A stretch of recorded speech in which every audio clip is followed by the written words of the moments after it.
नमस्कार दोस्तों, आपका अपने चैनल मनोज गुप्ता अकेडमी में आपका स्वागत है। दोस्तों आज हम लोग कक्षा 9वीं के गणित भाग 1 में प्रश्न संग्रह 2.3 का बेसिक पार्ट करने वाले हैं।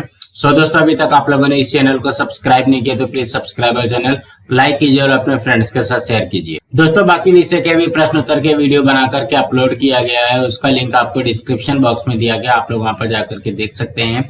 तो आइए अब हम चालू करते हैं प्रश्न संग्रह 2.3 का बेसिक। यहाँ पे क्या दिया गया है देखोगे, यहाँ पे दिया गया है आओ जाने। उसमें से पहला है धन परिमेय संख्या का मूल। ये जो मूल होता है वो क्या होता है, जैसे हम लोगों ने आज तक सीखा है कि वर्गमूल होता है, फिर यहाँ पे घन मूल होता है। आप लोगों ने 8वीं में पढ़ा था चौथा मूल, पांचवा मूल, ये सब जो था यही यहाँ पे भी आने वाला है। यहाँ पे देखोगे क्या लिखा गया है, यदि एक्स स्क्वायर बराबर 2, मतलब एक्स का वर्ग अगर 2 दिया गया तो हम लोग एक्स को क्या लिख सकते हैं, करनी में 2 भी लिख सकते हैं और यहाँ पे माइनस करनी में 2 लिख सकते हैं।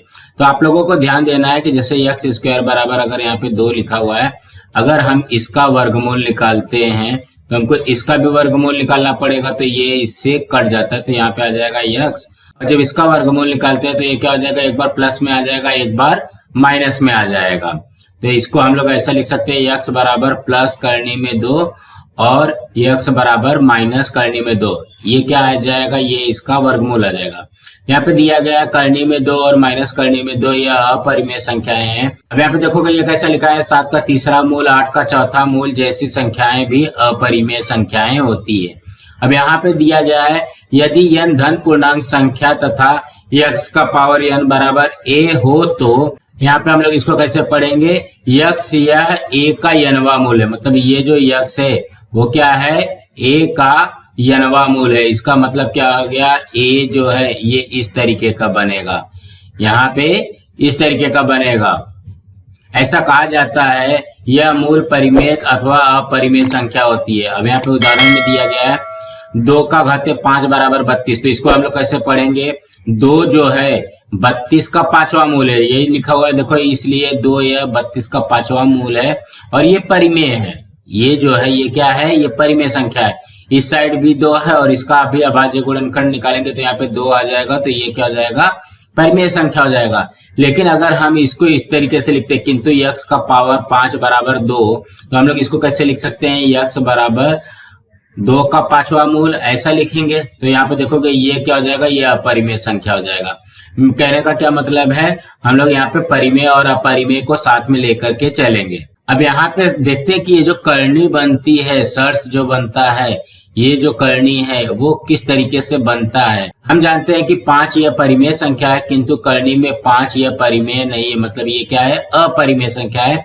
जिस प्रकार वास्तविक संख्या का वर्गमूल अथवा घनमूल परिमेय अथवा अपरिमेय संख्या हो सकती है, उसी प्रकार n वां मूल भी परिमेय अथवा अपरिमेय संख्या हो सकता है। देखोगे हम लोगों ने इसके पिछले वाले वीडियो में हम लोगों ने वास्तविक संख्या पढ़ा था और परिमेय और अपरिमेय संख्या पढ़ा था, वो भी जो है परिमेय और अपरिमेय संख्या हो सकती है। और जो n वां मूल है, मतलब यहाँ पे ये जो मूल दिया रहता है, उससे भी हम लोग बता सकते हैं कि ये परिमेय संख्या है कि अपरिमेय संख्या है। यहाँ पे क्या दिया गया, यदि n यह 1 से बड़ी पूर्णांक संख्या हो और a इस धन वास्तविक संख्या का n वां मूल x से दर्शाया गया हो तो x का पावर n बराबर a अथवा x यह a का n वां मूल है, ऐसा लिखते हैं। यहाँ पे क्या लिखा गया है, यदि a यह धन परिमेय संख्या हो और a का n वां मूल x यह अपरिमेय संख्या हो तो x यह करनी अपरिमेय है, ऐसा कहते हैं। मतलब a भले यहाँ पे परिमेय संख्या है, लेकिन जो इसका n वां मूल दिया रहेगा, जैसे यहाँ पे ये 3 दिया है, 4 दिया गया है, अगर ये यहाँ पे अपरिमेय संख्या है तो वो करनी भी क्या हो जाएगी, अपरिमेय संख्या हो जाएगा या अपरिमेय मूल हो जाएगा। अब यहाँ पे दिया गया है a का n वां मूल यह करनी संख्या हो तो यहाँ पे करनी, इस चिन्ह को करनी चिन्ह कहते हैं, जहाँ n को उस करनी का घात कहते हैं। मतलब ये जो ये n है, जैसे यहाँ पे हमने लिखा इसको इस तरीके से, यहाँ पे 6 लिख दिया, यहाँ पे 3 लिख दिया, तो ये जो हो जाएगा ये क्या हो जाएगा, करनी का घात हो जाएगा, ये करनी का घात हो जाएगा। a को कर्निस्थ संख्या कहते हैं, ये जो a बनेगा हमारा, तो ये देखोगे ये n होता है, ये a होता है, मतलब ये वाला जो a रहेगा इसको क्या कहते हैं, कर्निस्थ संख्या कहते हैं। और इसको क्या कहते हैं, ये वाले n को क्या कहते हैं, करनी का घात कहते हैं। अब जैसे यहाँ पे पहले में दिया गया यदि a बराबर 7 है, n बराबर 3 है, तो इसको इस तरीके से लिखेंगे, क्योंकि यहाँ पे देखोगे ये क्या हो जाएगा, 7 का तीसरा मूल हो जाएगा, क्योंकि 7 का तीसरा मूल यह अपरिमेय संख्या है। यहाँ पे देखोगे ये जो 7 है ये क्या बना, ये अपरिमेय संख्या बना। अब दूसरे में देखते हैं, यदि a बराबर 27 है और n बराबर 3 है, यहाँ पे देखोगे यहाँ पे क्या हो जाएगा, 27 का घनमूल हो जाएगा। जब 27 का घनमूल हो जाएगा तो इसको पहले सॉल्व कर लोगे। अब इसको कैसे सॉल्व करेंगे, देखो 27 का गुणनखंड निकालोगे तो क्या हो जाएगा, 3 गुणे 3 गुणे 3। तो यहाँ पे तो ये देखो ये 3 तो ऑलरेडी था और ये क्या हो जाएगा, यहाँ पे 27 से तो 3 त्रिक 9 त्रिक 27, अब ये 3 है ना, तो 3 की जोड़ी बनेगी और ये आ जाएगा बाहर 3। अब यहाँ पे देखोगे ये करनी नहीं है, जब ये करनी नहीं है तो ये क्या हो जाएगा, 3 यह अपरिमेय संख्या नहीं है, इसलिए 27 का घनमूल यह करनी नहीं है। मतलब यहाँ पे हम लोग यहाँ पे ये भी बता सकते हैं कि ये अपरिमेय संख्या रहेगा तब तो नहीं होगा, और यहाँ पे अपरिमेय संख्या नहीं रहेगा तो ये करनी नहीं है, मतलब यहाँ से करनी गायब हो जाएगा। ये इसका उत्तर 3 आता है। अब तीसरे में क्या दिया गया, 8 का घनमूल यह करनी है क्या, ऐसा हमको पूछा गया है।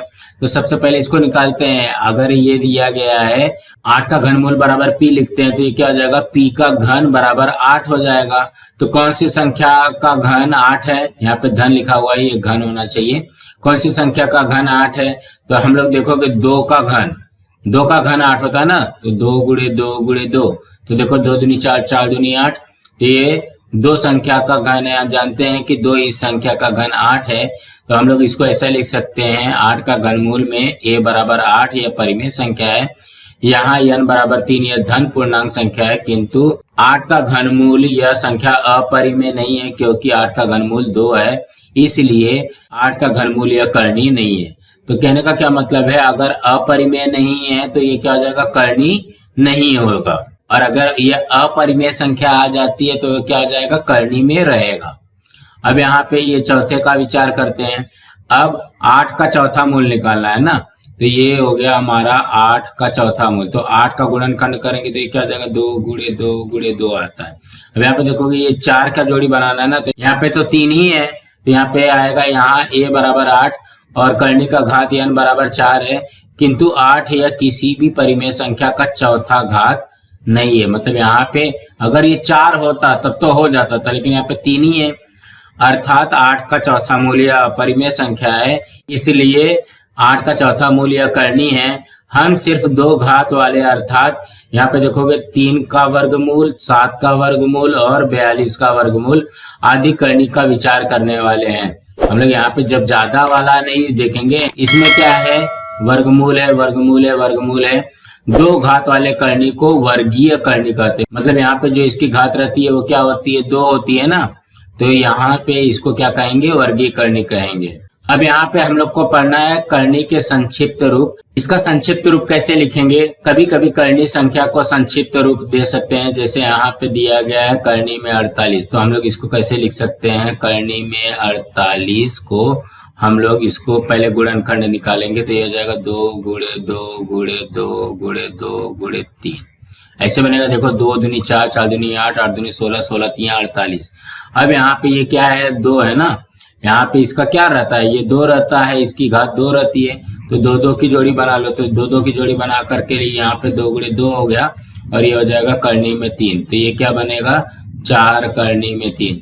यहाँ पे इस तरीके से हमारा उत्तर आ सकता है। यहाँ पे डायरेक्ट भी कर सकते हो, 16 गुणे 3 लिखा हुआ है, लेकिन ये कभी कभी क्या होता है, थोड़ा सा गलत होने के चांसेस रहते हैं। अब क्या दिया गया, करनी में 98, तो करनी में 98 का देखोगे ये उत्तर आएगा। अगर आप लोग इस तरीके से भी करोगे तो भी आपका उत्तर आएगा, और आप लोग इसको अभाज्य गुणनखंड करके करेंगे तो भी आ जाएगा। तो 98 का अभाज्य गुणनखंड निकालोगे तो क्या हो जाएगा, 2 गुणे 7 गुणे 7 होता है, यही होता है। अब यहाँ पे देखोगे ये क्या है, 2 है ना, यहाँ पे 2 की जोड़ी बना दिया तो ये हो जाएगा 7 बाहर आ जाएगा और ये हो जाएगा करनी में 2, ये आएगा 7 करनी में 2। यहाँ पे देखोगे करनी में 2, करनी में 3, करनी में 5, ऐसी कुछ करनी संक्षिप्त स्वरूप की करनी है, इन्हें और सरल रूप नहीं दिया जा सकता। मतलब यहाँ पे करनी में 2 से करनी में 3, करनी में 5। इससे और सरल रूप इसको नहीं दिया जा सकता। अब यहाँ पे क्या बोला गया है, सजातीय करनी। सजातीय करनी का मतलब देखोगे यहाँ पे वर्ड से पता चलता है जातीय करनी, मतलब सेम करनी होना चाहिए। अब यहाँ पे हम लोग थोड़ा सा देखते हैं, देखोगे यहाँ पे क्या है, करनी में 2, -3 करनी में 2, और यहाँ पे 4/5 करनी में 2। तो कहने का क्या मतलब है, यहाँ पे देखोगे इसमें भी करनी में 2 है, इसमें भी करनी में 2 है, और इसमें भी करनी में 2 है। यह कुछ सजातीय करनी है, मतलब यहाँ पे करनी वाला जो होता है वो सेम होना चाहिए। जैसे यहाँ पे करनी में 2 है, करनी में 2 है, करनी में 2 है, आगे कुछ भी रहेगा, इसका जो गुणांक रहेगा वो कुछ भी रहेगा। ऐसा कहा जाता है कि P और Q परिमेय संख्याएं हो तो यहाँ पे देखोगे P और Q कुछ भी हो चलेगा यहाँ पे, लेकिन करनी में 2, करनी में 2 ये होना चाहिए, या करनी में 1, करनी में 1 होना चाहिए। इसी को सजाती करनी कहते हैं। 2 करनी समान होने के लिए उनका घात समान होना चाहिए, और उसी प्रकार कर्निष्ठ संख्या समान होनी चाहिए, मतलब इसकी घात भी समान होना चाहिए और इसकी संख्या भी समान होनी चाहिए। जैसे यहाँ पे ये 3 है, यहाँ पे 4 आ गया, और यहाँ पे ये 4 और ये 3, तभी जा करके ये समान होगा, नहीं तो समान नहीं होगा। कुछ भी हो सकता है, यहाँ पे जैसे 4 आ गया, यहाँ पे 5 आ गया, और यहाँ पे भी इसको अगर समान करना है, समान करनी दिखाना है, तो ये 4 और यहाँ पे 5 रहना ही रहना है। वही बोला गया ना यहाँ पे कर्निष्ठ संख्या, तो ये क्या हो जाएगा, ये कर्निष्ठ संख्या हो जाएगा, और ये उसका घात हो जाएगा। 4 4 उसका घात है। करनी में 45 तथा करनी में 80, इन करणियों का घात 2 है। यहाँ पे देखोगे ये जो करनी का ये जो घात दिया गया ये तो 2 है, जहां पे कुछ नहीं रहेगा तो वो क्या हो जाएगा, 2 हो जाएगा। अर्थात इनका घात समान है किंतु कर्निष्ठ संख्या समान नहीं है। अब यहाँ पे ये जो अंदर का है 45 और 80 ये तो समान नहीं है, अर्थात करनी सजाती करनी नहीं है, ऐसा दिखता है। इन करणियों का संक्षिप्त रूप पहले देते हैं। तो यहाँ पे हमको क्या क्या दिया गया, करनी में 45 दिया गया और करनी में 80 दिया गया है। तो सबसे पहले यहाँ पे संक्षिप्त रूप दो, तो इसको हो जाएगा, ये 45 है ना, तो ये किससे जाएगा, ये 3 के पारे से जाएगा, तो 3 त्रिका 9 पचे 45 ऐसा आ रहा है। तो ये हो जाएगा, यहाँ पे 2 है तो यहाँ पे 2 की जोड़ी बनाया तो ये आ जाएगा 3 करनी में 5। अब यहाँ पे 80 का करते हैं, ठीक है। तो 80 का भी अभाज्य गुणनखंड पहले निकालो, तो हो जाएगा 2 दूनी 4 दूनी 8 दूनी 16, 16 पंचे 80। अब यहाँ पे भी 2 2 की जोड़ी बनेगी तो ये बाहर आ जाएगा, तो ये हो जाएगा 2 गुणे 2 गुणे करनी में क्या बचा है, 5 बचा है, तो ये हो जाएगा 2 दूनी 4 करनी में 5। अब यहाँ पे देखोगे इसमें और इसमें, अभी तक ये क्या बोल रहा था, यहाँ पे सजाती करनी नहीं है, लेकिन यहाँ पे भी देखोगे यहाँ पे 2 है, यहाँ पे भी 2 है, मतलब करनी का घात 2 है, और यहाँ पे भी 5 है और यहाँ पे भी 5 आ गया। तो ये क्या हो गया, कर्निस्थ मान जो था वो क्या हो गया, बराबर आ गया। यहाँ पे देखोगे इसका मान आया है 3 करनी में 5 और करनी में 80 का मान आया 4 करनी में 5। कहने का क्या मतलब है, करनी में 5 यहाँ पे भी है, करनी में 5 यहाँ पे भी है, तो हम लोग इसको ऐसा लिख सकते हैं 3 करनी में 5 तथा 4 करनी में 5 करनी सजाती है। तो कहने का क्या मतलब है, यहाँ पे जब 2 करनी इस तरीके से दिया गया था, ये हमको सजाती करनी नहीं लग रही थी, लेकिन इसको इस तरीके से हल करने के बाद में वो सजाती करनी हो जाएगी। अर्थात करनी में 45 तथा करनी में 80, इन करनी का संक्षिप्त स्वरूप सजाती करनी होगा। मतलब जब उसको संक्षिप्त रूप में लिखेंगे तब वो सजाती करनी बोला जा सकता है। अब यहाँ पे क्या बोला गया है, इसे ध्यान में रखें, यदि सरल रूप के करनी का घात तथा कर्निस्थ संख्या समान हो तो उसे सजाती करनी कहते हैं। तो क्या क्या समान होना चाहिए, उसका घात और कर्निस्थ का मान दोनों समान होगा, तभी जाकर के वो क्या हो जाएगा, सजाती करनी होगी। अब यहाँ पे हम लोग थोड़ा सा सीखते हैं, आओ जाने। उसमें क्या दिया गया, करनियों की तुलना करना, मतलब कौन सी करनी बड़ी है और कौन सी करनी छोटी है, इस तरीके से। तो यहाँ पे देखोगे माना ए बी के या धन वास्तविक संख्या है, तो अगर देखोगे ए जो है अगर बी से छोटा है तो जो के का गुणा करोगे वो ए के छोटा हो जाएगा बी के से, इसलिए ए स्क्वायर छोटा रहेगा ए बी से और ए भी छोटा रहेगा बी स्क्वायर से। इसको इस तरीके से हम लोग समझ सकते हैं, या तो इसको एक एग्जांपल के थ्रू समझते हैं, जैसे 4 छोटा है 5 से, ऐसा दिया गया है। यहाँ पे ए और बी है ना, ए और बी है, अगर मैं इसमें के का गुणा कर देता हूँ, मतलब यहाँ पे मैंने 2 का गुणा कर दिया, तो यहाँ पे भी मैं 2 का गुणा करूंगा। देखोगे यहाँ पे क्या बोला गया, ए के में बी के का गुणा करना है, तो ये कितना हो जाएगा 8, छोटा हो जाएगा ये 10 से, देखोगे ये आ गया ना, ए के छोटा है बी के से। अब यहाँ पे क्या बोला गया, ए स्क्वायर छोटा है ए बी से और बी स्क्वायर से। ए स्क्वायर का मतलब क्या हो गया, यहाँ पे करते हैं, ये हो जाएगा 4 का स्क्वायर 16। अब यहाँ पे क्या बोला गया, ए बी मतलब क्या हो गया, 4 पंचे 20 और यहाँ पे 5 का स्क्वायर क्या हो जाएगा 25। देखो यही बना ना, ए स्क्वायर छोटा है ए बी से और ए बी छोटा है बी स्क्वायर से। तो कहने का क्या मतलब है, इस तरीके से हमको याद रखना है, अर्थात ए छोटा रहेगा बी से तो हम लोग इसको लिख सकते हैं ए स्क्वायर छोटा रहेगा बी स्क्वायर से। अब वैसे उसके विपरीत का देखते हैं, उसके विपरीत में क्या दिया गया है, ए स्क्वायर छोटा है बी स्क्वायर से, तो हम लोग इसको लिख सकते हैं ए बराबर बी है, ए बड़ा है बी से और ए छोटा है बी से। इन संभावनाओं पर विचार कीजिए। तो अगर हमारे पास ए बराबर बी दिया गया तो हम लोग इसको कैसे लिख सकते हैं, ए स्क्वायर बराबर बी स्क्वायर लिख सकते हैं। अब यहाँ पे ए बड़ा है बी से और ए स्क्वायर बड़ा है बी स्क्वायर प्राप्त होता है, परंतु ये हमेशा संभव नहीं है। मतलब यहाँ पे हम लोग ने इस तरीके से पढ़ा, लेकिन ये क्या है, हमेशा संभव नहीं होता है, कहीं कहीं पे ये चेंज होता है। इसलिए ए छोटा है बी प्राप्त होता है, अर्थात ए स्क्वायर छोटा है बी स्क्वायर से और ए छोटा है बी से प्राप्त होता है। यहाँ ए और बी वास्तविक संख्या हो तो वे परिमेय संख्या अथवा कर्णित संख्या हो सकती है। इसका उपयोग करके कर्णियों की तुलना कीजिए। मतलब यहाँ पे जो ये दिया गया है इसका उपयोग करके हम लोग कर्णी की तुलना करेंगे कि कौन सी कर्णी बड़ी हो जाएगी, कौन सी कर्णी छोटी होगी। तो यहाँ पे देखो कि एग्जाम्पल में दिया गया है, इसका उपयोग करके कर्णियों की तुलना कीजिए। अब यहाँ पे देखोगे 6 कर्णी में 2 और यहाँ पे 5 कर्णी में 25 दिया गया, तो सबको इसको कर्णी बना लो। तो देखोगे यहाँ पे क्या है, 6 है, 6 किसका वर्गमूल होता है, 6 36 का वर्गमूल होता है। यहाँ पे 5 दिया गया, 5 किसका वर्गमूल होता है, 25 का होता है। तो हम लोग इसको क्या करेंगे, 36 में 2 का गुणा किया तो कितना आ जाएगा 72 और 25 में 5 का गुणा किया तो 125। अब 72 बड़ा होता है कि 125 बड़ा होता है, 125 बड़ा होता है ना, तो हम लोग डायरेक्ट लिख सकते हैं 6 कर्णी में 2 छोटा है, 5 कर्णी में 5 बड़ा है। अब सेम उसी तरीके से इसका भी करना है। 8 किसका वर्गमूल है, 64 का, और यहाँ पे 192 तो दिया ही है, तो 64 में 3 का गुणा करेंगे 192, इधर भी 192 आएगा तो ये बराबर का चिन्ह आ जाएगा। अब तीसरे में भी वैसे ही करना है। 7 किसका वर्गमूल है, 49 का, और 5 किसका वर्गमूल है, 25 का। यहाँ पे इसका गुणा कर देते हैं, 49 में 2 का गुणा किया तो 98 और 25 में 3 का गुणा किया तो 75। बड़ा कौन सा रहता है, 98 रहता है ना, तो ये यहाँ पे इस तरीके का चिन्ह लग जाएगा। 7 कर्णी में 2 बड़ा है, 5 कर्णी में 3 छोटा है। अब यहाँ पे देखोगे लिखा हुआ है अथवा, और यहाँ पे भी अथवा, मतलब इसको और भी ढंग से हल कर सकते। तो दूसरा ढंग क्या है, देखोगे इसका वर्ग निकाल लो, तो ये क्या हो जाएगा, यही दिया था ना, तो 6 का वर्ग कितना होता है, 6 का वर्ग होता है 36 और कर्णी में 2 का वर्ग होता है 2, तो 36 गुना कितना हो जाएगा 72। और यहाँ पे 5 का वर्ग कितना होता है 25 गुणे कर्णी में 5 का वर्ग क्या होता है, यहाँ पे 5 हो जाएगा। देखो कर्णी में 5 का वर्ग 2 से कर्णी कट गया तो ये 25 25 125। अब बताओ ये 72 बड़ा होता है कि 125 बड़ा होता है, 125 बड़ा होता है, तो ये इस तरीके से लिखेंगे। इसका भी ऐसे करेंगे। 7 का वर्ग कितना होता है 49 गुणे यहाँ पे कर्णी में 2 का वर्ग 2, तो ये हो जाएगा 98।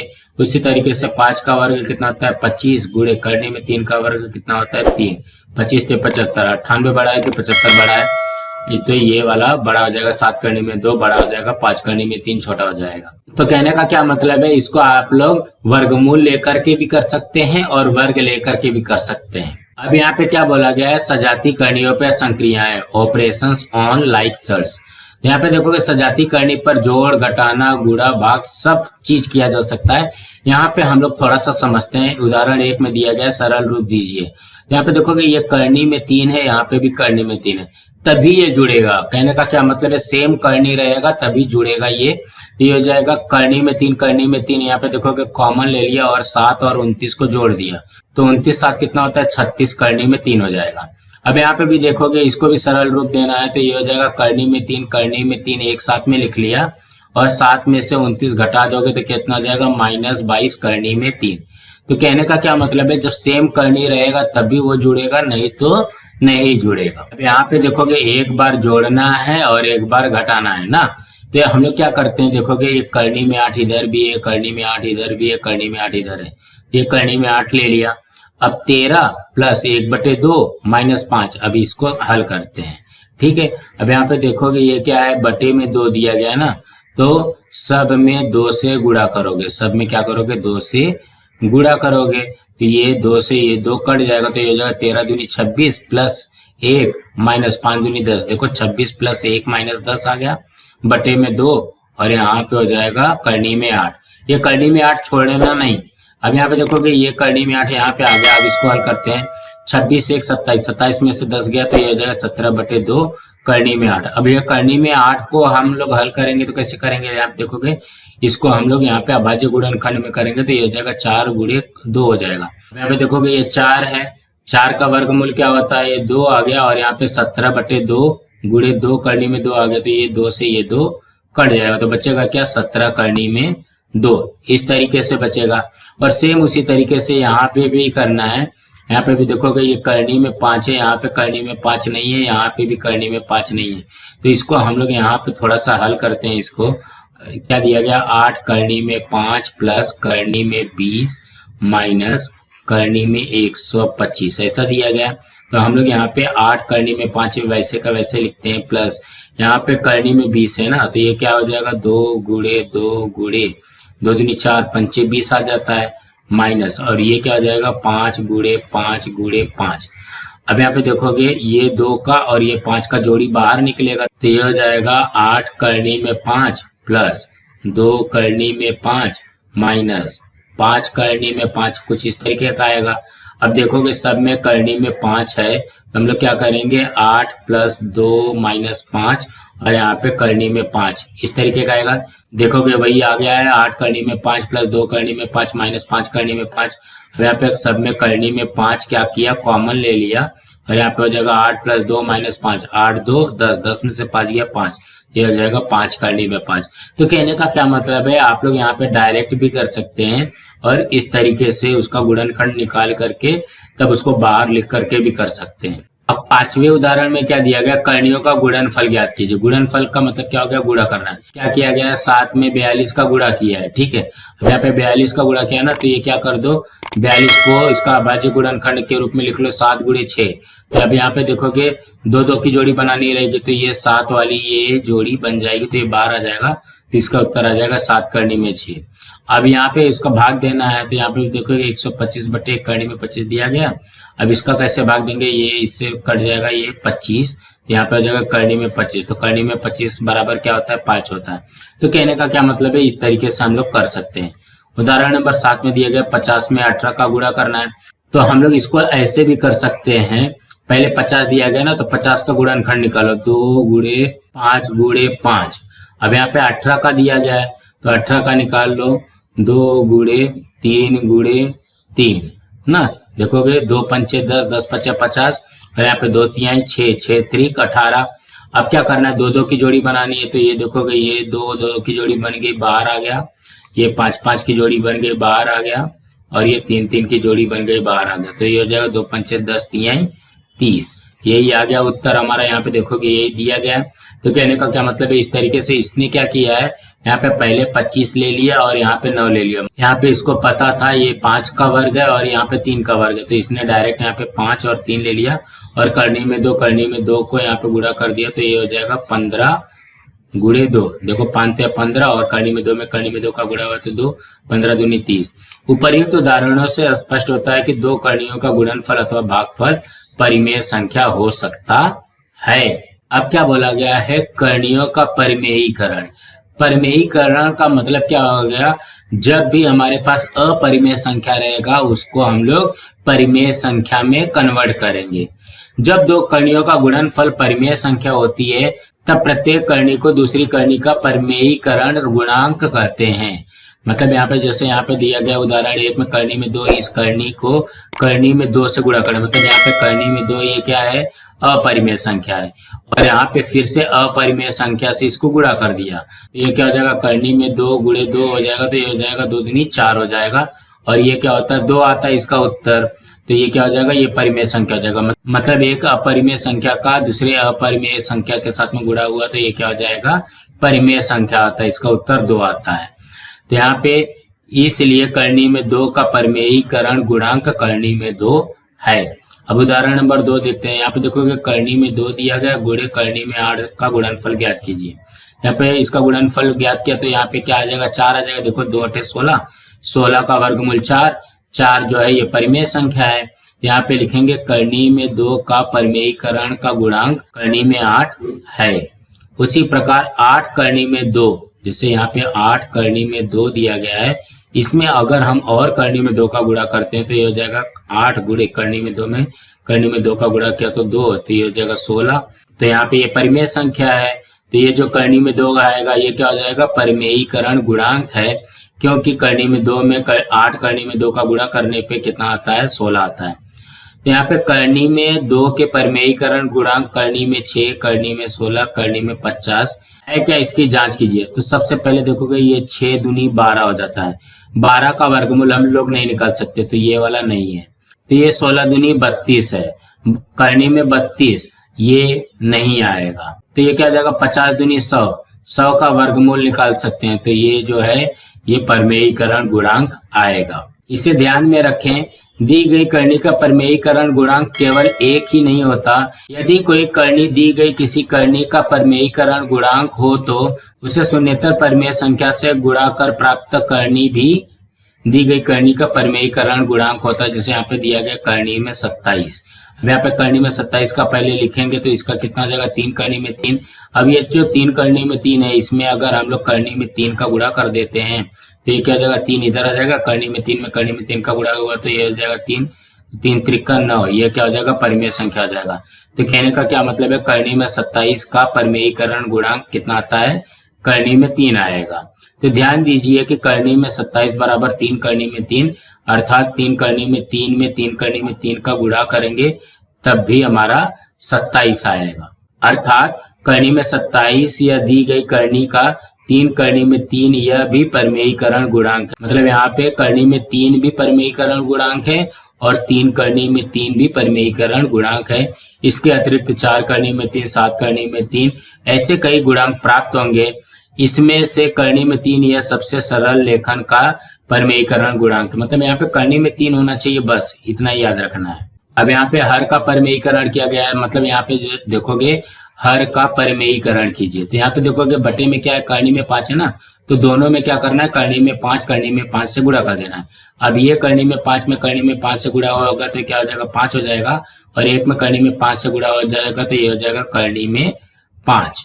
अब यहाँ पे उसी तरीके से पांचवे का भी करते, 3/2 करनी में 7 है। अब यहाँ पे देखोगे ये क्या है, करनी में 7 है ना, तो अंश और हर में दोनों में करनी में 7 करनी में 7 में से गुणा कर दो। ये देखोगे ये 2 ऑलरेडी आ गया, और करनी में 7 में करनी में 7 का गुणा होगा तो ये हो जाएगा 7, और यहाँ पे 3 में करनी में 7 का गुणा होगा तो 3 करनी में 7, ये हो जाएगा 3 करनी में 7, और यहाँ पे हो जाएगा 7 दूनी 14। तो यहाँ 2 करनी में 7 को करनी में 7 से गुणा करना पर्याप्त है। अब यहाँ पे क्या दिया गया है, इसे ध्यान में रखें। हर का परिमेयीकरण करने के लिए परिमेयीकरण गुणांक का उपयोग होता है। जो भी रहेगा, जैसे यहाँ पे करनी में 3 दिया गया तो करनी में 3 का गुणा करेंगे। किसी भी संख्या का हर परिमेय संख्या होना सुविधाजनक होता है, इसलिए हर का परिमेयीकरण करते हैं। तो कहने का क्या मतलब है, जैसे यहाँ पे दिया गया 3 करनी में 3, तो हमको इसको हल करने में थोड़ी सी तकलीफ होगी। इसके लिए हम लोग क्या करते हैं, करनी में 3 में यहाँ से गुणा कर दिया और करनी में 3 से यहाँ पे गुणा कर दिया, तो हो जाएगा 3 करनी में 3 बट्टे में आ जाएगा 3, तो ये देखोगे 3 से 3 कट गया तो ये आ गया करनी में 3। तो करनी में 3 का मान क्या होता है, 1.73 होता है। तो अब हम लोग इसको इस तरीके से लिखते हैं। अगर हम लोग पहले वाला सवाल देखते हैं, यहाँ पे करनी में 3 इस तरीके से, तो ये हो जाएगा 3/1.73, ठीक है। अब इसको भाग देना पॉसिबल नहीं था, मतलब भाग दे सकते हैं लेकिन यहाँ पे ये प्रॉपर नहीं आएगा, तो इसके लिए हम लोग क्या करते हैं, उसका हर का परिमेयीकरण करते हैं। दोस्तों आज हमारा यहाँ पे बेसिक पार्ट खत्म हुआ। दोस्तों आप लोगों को ये वीडियो कैसा लगा आप लोग कमेंट बॉक्स पे जरूर लिख करके बताइए, और इस वीडियो को ज्यादा से ज्यादा लाइक कीजिए, अपने फ्रेंड्स के साथ शेयर कीजिए ताकि उनको भी ये वीडियो मिल सके, और इस चैनल को सब्सक्राइब कीजिए। नमस्कार दोस्तों।